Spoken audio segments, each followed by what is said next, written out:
Merci de votre fidélité à la télévision nationale. Au sommaire de ce journal, développement de l'agriculture commerciale. 100 millions de dollars sont débloqués par la Banque mondiale. Le projet vient de tenir son 6e comité interministériel de pilotage et de coordination. À Boké, les jeunes sont informés sur les outils de l'AGIP, de même que les opportunités offertes par l'agence guinéenne pour la promotion de l'emploi. C'est le début d'une tournée nationale. Cérémonie de distinction à l'honneur du célèbre Moussa Célestin Camara. L'événement a lieu au Musée national de Conakry. Objectif, saluer l'engagement de cet homme de culture. C'est tout pour les titres. Bonjour à tous et bienvenue dans ce 13h. Tout d'abord, Amadou Ouriba retrouve encore la primature, symbole de la confiance renouvelée du chef de l'État, devenant ainsi le tout premier ministre de la 5e République. Une reconduction afin d'assurer la continuité de l'action gouvernementale et consolider les réformes entreprises. Hadi Kamara, compte rendu. Dans la continuité de l'action publique et au nom de l'efficacité dans l'administration, le chef de l'État a renouvelé sa confiance au Premier ministre chef de gouvernement, Amadou Ouriba.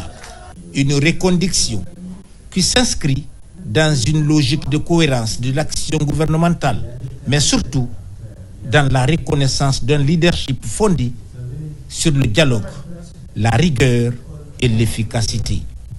Depuis sa prise de fonction, le 24 février 2024, Amadou Ouriba a imprimé à la primature une gouvernance marquée par la concertation permanente, faisant le dialogue social un levier stratégique de pacification de l'espace public et de consolidation de la cohésion nationale.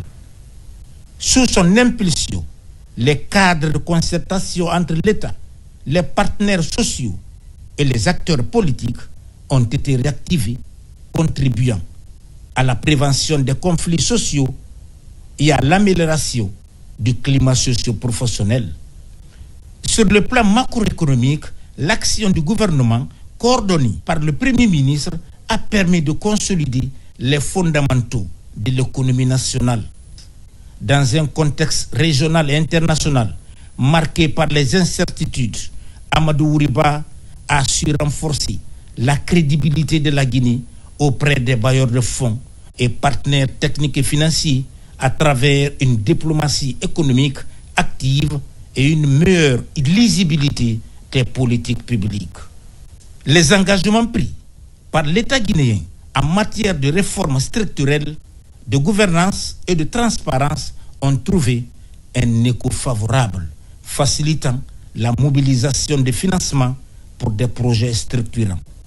La reconduction du Premier ministre intervient également dans un contexte de déploiement massif d'infrastructures socio-économiques, écoles, centres de santé, routes, ouvrages de franchissement. Sur l'ensemble du territoire, les chantiers se multiplient. Une politique d'investissement public axée sur l'équité territoriale, la réduction des disparités régionales et l'amélioration de l'accès aux services sociaux de base. Dans le secteur éducatif et sanitaire, la vision portée par le chef du gouvernement sous la férule du président de la République, Mamadi Doumbouya, privilégie la planification stratégique, la durabilité des infrastructures et la prise en compte des normes environnementales et sociales. La Guinée change, la Guinée va changer avec une vive allure pour les 5, 6, 7 années à venir, parce que le pays que vous connaissez aujourd'hui, le pays de votre adolescence, de votre vie de semi-adulte, ne sera pas le pays qui sera dans les 5, 6 années.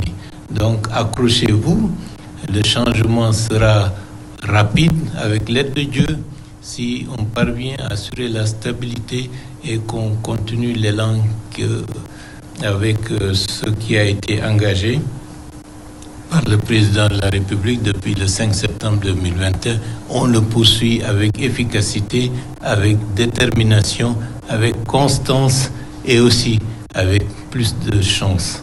La reconduction d'Amadou Ouriba à la tête du gouvernement apparaît comme un choix de continuité responsable, mais aussi de projection vers l'avenir. Un avenir fondé sur la stabilité politique, la performance économique, la justice sociale et la protection de l'environnement. Dans la marche résolue de la Guinée vers un développement inclusif et durable, le Premier ministre Amadou Ouriba demeure l'un des visages d'un État en action au service de l'intérêt général et résolument tourné vers l'avenir. Sécurité maritime, la coopération internationale se renforce au profit de la Guinée sur instruction de l'Organisation maritime internationale. Les gardes-côtes américains sont à Conakry. Il est essentiellement question d'évaluer les installations portuaires en matière de sécurité maritime. Abraham Christophe Conti. C'est une mission de l'Organisation maritime internationale et de sécurité en séjour de travail en Guinée. Elle est composée de gardes-côtes maritimes américains. Première étape de cette prise de contact, la direction de la marine marchande guinéenne et la direction générale du port autonome de Conakry. Des échanges fructueux ont lieu entre les parties prenantes en matière de sécurité maritime. De là, à travers une visite guidée, la mission s'est rendue dans les installations de Conakry Terminal du port autonome de Conakry. Well, the Coast Guard, we have many nations.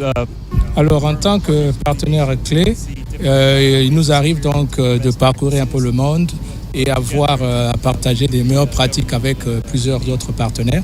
Donc, nous voulons venir ici en Guinée et présenter ce que nous avons comme expérience en termes de meilleures pratiques.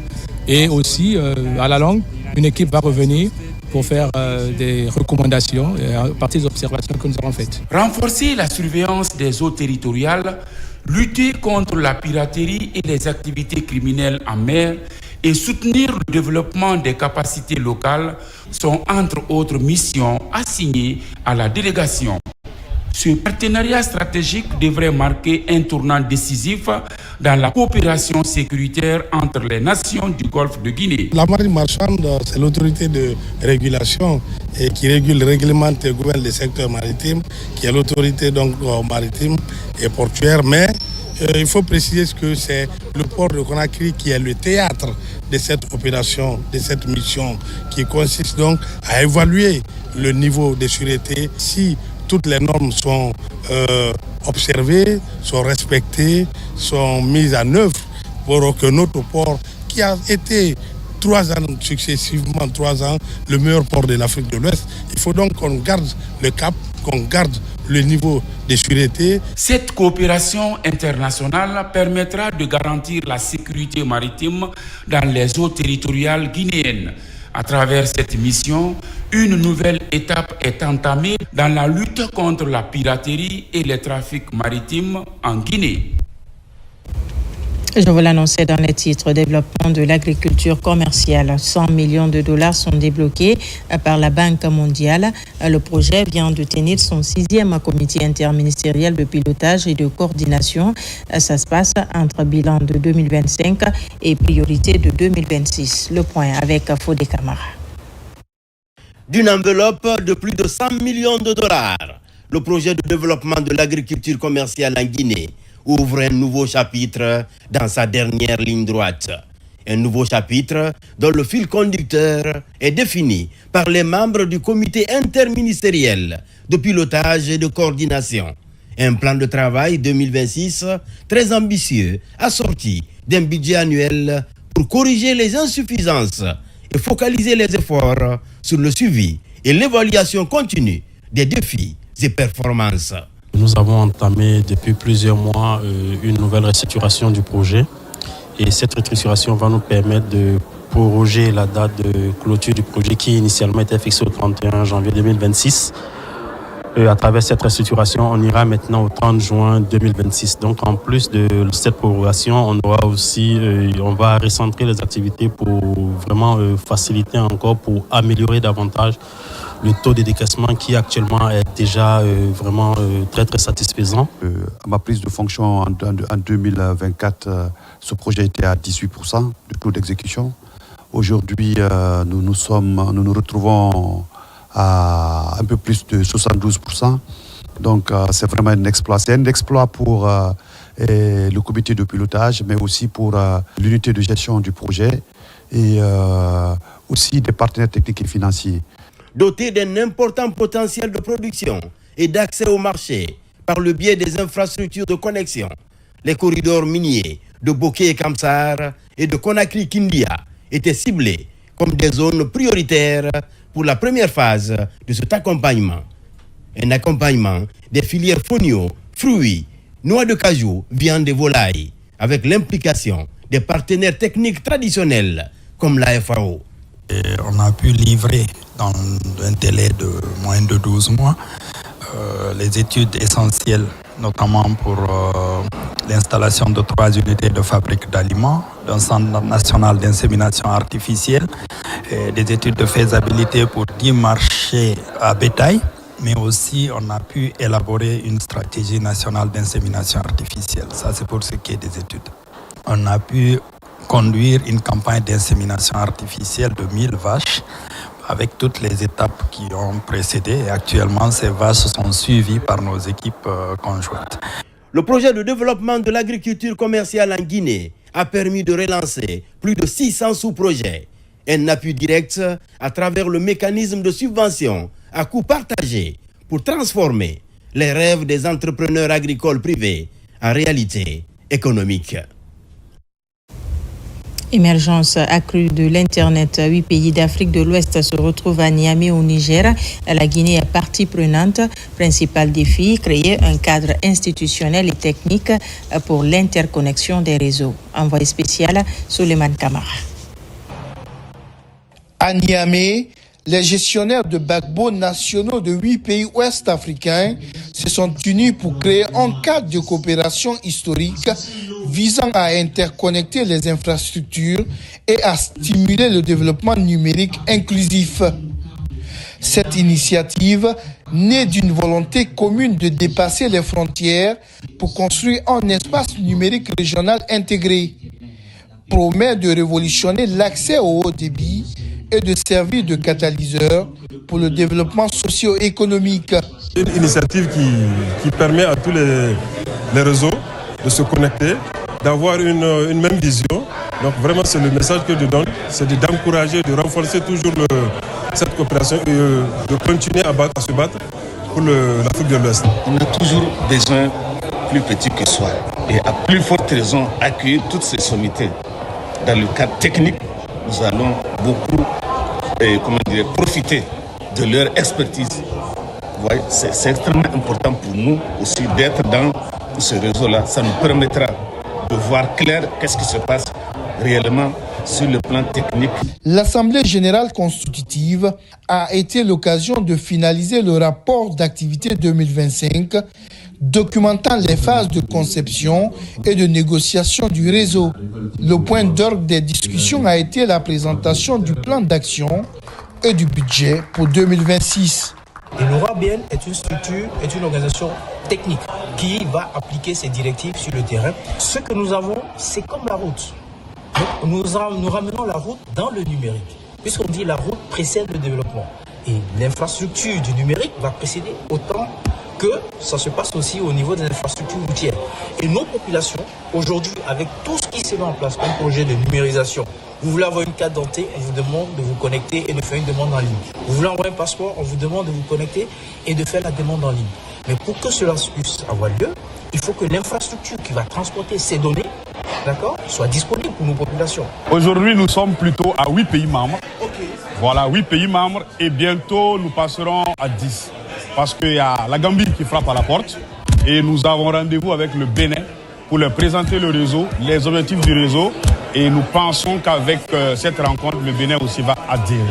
Notre prochaine cible va être le Togo pour permettre à l'ensemble des pays de la région ouest africaine de pouvoir être dans un même réseau. Ce réseau s'inscrit dans la lignée des grandes initiatives d'intégration continentale telles que la zone de libre d'échange continentale africaine, en construisant une infrastructure numérique fiable et efficace. De retour à Conakry, du côté de Bokeh, les jeunes sont informés sur les outils de l'AGIP, de même que les opportunités offertes par l'agence guinéenne pour la promotion de l'emploi. C'est le début d'une tournée nationale. Des formations sont prévues afin de faciliter l'insertion professionnelle des jeunes. Tierno Ousmane Diallo pour plus de détails.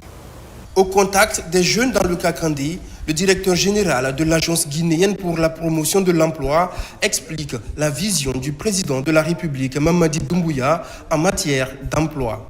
Les mécanismes en place à l'AGIP sont décrits et les jeunes formés aux outils de recherche active d'emploi. C'est une opportunité pour les jeunes étudiants diplômés ou non diplômés, les jeunes entrepreneurs de venir face à l'AGIP pour des aides d'emploi. C'est une opportunité qui m'est offerte, que je ne vais pas rater, parce qu'une fois à l'école, vous avez le soutien des parents. Mais une fois que vous finissez, vous êtes laissé à vous-même. Donc l'AGIP est là juste pour nous accompagner, pour avoir des opportunités d'emploi. Bokeh constitue l'une des étapes de la tournée de formation et de développement des compétences d'employabilité pour l'insertion professionnelle des chercheurs d'emploi. Un accent est mis sur l'entrepreneuriat afin d'accompagner les jeunes désireux de se lancer dans l'aventure entrepreneuriale. Bokeh, vous savez, c'est une zone où nous voyons une croissance. Et qui dit croissance parle d'opportunités. Et qui dit parle d'opportunités, donc il y a l'opportunité d'emploi et nous sommes dans le cadre de la formation des demandeurs d'emploi ici à Bokeh. Et l'objectif principal, c'est qu'à la fin de cette formation, qu'ils puissent avoir des profils mieux structurés, qu'ils puissent mener des recherches plus efficaces et surtout pour qu'ils puissent répondre aux opportunités qui sont là. Donc il ne s'agit plus d'aller chercher de l'emploi, mais savoir de chercher cet emploi-là. Avec le programme Simandou 2040, de nombreuses opportunités d'insertion s'offrent aux jeunes. L'AGIP renforce sa présence sur le terrain pour une meilleure orientation des chercheurs d'emploi et jeunes porteurs de projets. Employabilité des jeunes, déploiement d'une série de formations, des outils nécessaires à la conquête du marché de l'emploi. Au terme de la session, deux jeunes seront accompagnés par le département de la jeunesse. Maria Madialo. Pour cette troisième édition de la série de formations organisée par Guzas Training, deux universités de la place sont retenues. Ce coup d'envoi permettra de répondre aux besoins cruciaux du marché de l'emploi en dotant aux jeunes des compétences recherchées pour une meilleure insertion socio-professionnelle. Nous organisons ces formations pas que pour dire aux participants comment trouver directement un emploi, mais comment s'y prendre pour trouver l'emploi et conserver l'emploi. Et enfin, c'est de dire comment est-ce qu'il faut appliquer aujourd'hui la recherche de l'emploi à l'intelligence artificielle, donc au numérique. L'objectif recherché ici, c'est le renforcement des capacités des jeunes diplômés, étudiants, cadres et professionnels. Surtout, on s'inscrit ici dans le projet Simandou 2040. Plusieurs cadres du secteur, autorités universitaires et encadreurs ont pris part à ce lancement. Des initiatives qui consistent à valoriser les compétences pour une jeunesse active et compétitive. Ce que nous faisons surtout à l'Agence nationale du volontariat jeunesse, c'est l'accompagnement communautaire, c'est la formation des jeunes, c'est la formation, le déploiement et l'insertion socio-professionnelle des jeunes. À travers le ministère de la Jeunesse, Guzas Training, dans son programme de valorisation du secteur éducatif. Pour encourager l'excellence, l'opportunité est offerte à deux jeunes parmi les inscrits pour bénéficier d'un accompagnement de l'État. Plusieurs innovations sont attendues par le cabinet afin de se démarquer dans la valorisation du capital humain, socle du développement socio-économique du pays.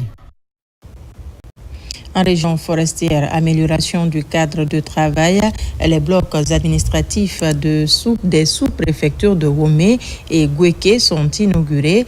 C'est dans la poursuite des réformes engagées par le département de l'administration du territoire et de la décentralisation. Mohamed Salou Paye. C'est une nouvelle ère qui s'ouvre pour l'administration territoriale dans la préfecture de Zérekoré. Sous l'impulsion des réformes engagées par le ministère de l'Administration du Territoire et de la Décentralisation, les localités de Womé et de Gouéké ont officiellement inauguré leur nouveau bloc administratif. Un projet qui vise à redonner de la dignité à la fonction de l'administrateur local. Ce bâtiment construit en 1976 n'a bénéficié d'aucune rénovation jusqu'à ce jour. C'est le lieu de remercier vivement le chef de l'État, son Excellence Mamadi Doumbouya, à travers le ministre de l'Administration du Territoire et de la Décentralisation, qui a pensé à ces services déconcentrés, celui de les doter d'une infrastructure digne de nom, les permettant d'avoir un cadre de travail approprié. Nous nous réjouissons et exprimons notre reconnaissance à l'endroit de son Excellence, Monsieur le Président de la République, Mamadi Doumbouya, et son gouvernement pour les efforts combien louables qu'il ne cesse de consentir pour la réalisation de plusieurs infrastructures à la base. Ces bureaux offrent désormais un cadre de travail moderne répondant aux exigences d'une administration performante. Il y a quelques mois encore, nos locaux montraient des signes de fatigue qui pesaient sur notre quotidien. Aujourd'hui, en transformant ces murs au cœur de Gouéké, nous avons voulu faire plus qu'une simple rénovation technique. J'invite les autorités locales à s'organiser et à s'engager afin d'en assurer l'entretien et la sécurisation. Les actions de réhabilitation doivent donc être suivies d'un déploiement effectif et efficace des fonctionnaires. En garantissant des conditions de travail décentes aux sous-préfets et à leurs équipes, l'État s'assure de la continuité et de l'efficacité de son autorité sur toute l'étendue du territoire.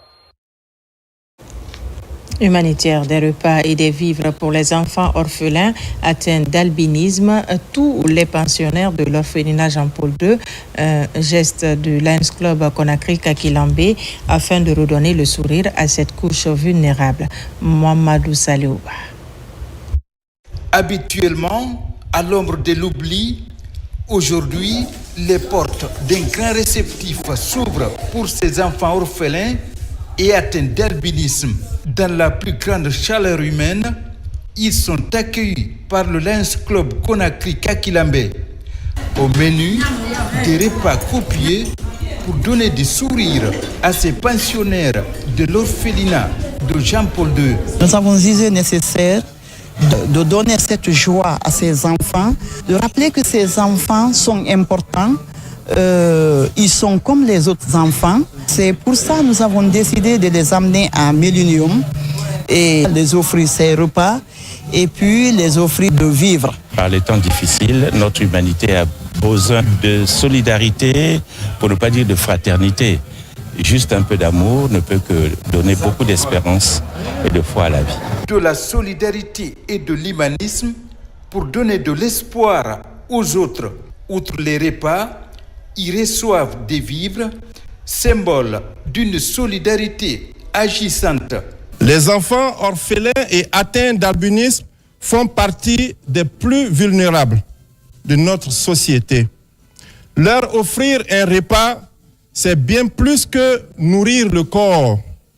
C'est redonner espoir, restaurer la confiance et rappeler à chacun qu'il n'est pas oublié. En ce mois dédié à la lutte contre la faim, cette initiative nous rappelle avec force que la solidarité n'est pas un vain mot, mais un engagement de tous les instants. Ensemble, nous pouvons renforcer le programme nutritionnel. Servir les autres, en particulier les plus nécessiteux, une valeur fondamentale défendue avec engagement par le Lions Club. À travers ce geste humanitaire, le Lions Club Conakry Kakilambé apporte sa contribution à la lutte contre la faim.